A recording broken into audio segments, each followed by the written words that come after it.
Mère Teresa est née le 26 août 1910 à Skopje, alors dans l'Empire ottoman. Baptisée sous le nom d'Agnès Gonça-Bojaxiu, elle grandit dans une famille catholique albanaise, où elle reçoit une éducation religieuse et développe son empathie pour les pauvres. Dès l'âge de 12 ans, Agnès ressent l'appel religieux, influencée par les récits de missionnaires.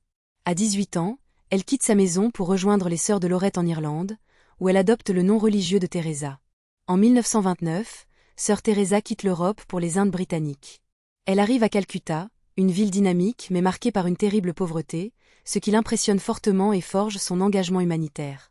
Dans les années 1930 et 1940, elle enseigne à l'école de l'ordre à Calcutta.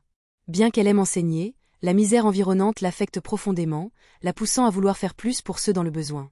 Le 10 septembre 1946, lors d'un voyage en train vers Darjeeling, elle reçoit un second appel, l'appel dans l'appel, où elle ressent un profond appel divin à quitter le couvent pour vivre parmi les pauvres.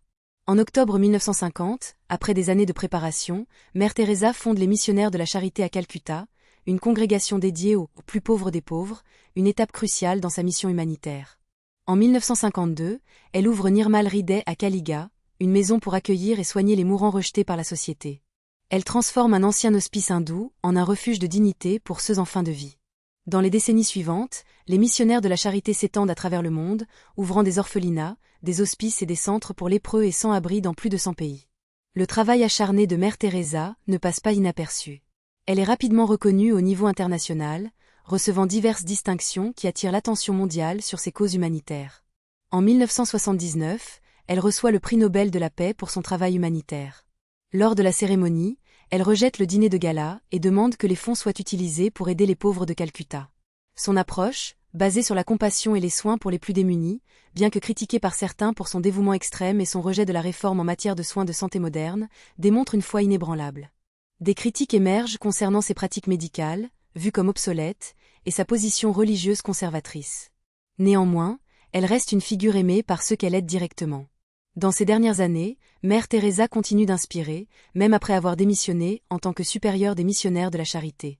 Son dévouement reste intact malgré le déclin de sa santé. Mère Teresa décède le 5 septembre 1997 à Calcutta. Elle est béatifiée en 2003 par le pape Jean-Paul II, un pas important vers sa canonisation, pour sa vie empreinte d'amour et de service. En 2016, elle est canonisée par le pape François, célébrée comme Sainte Teresa de Calcutta. Son héritage continue d'inspirer des millions, mettant en valeur des décennies de compassion et de service.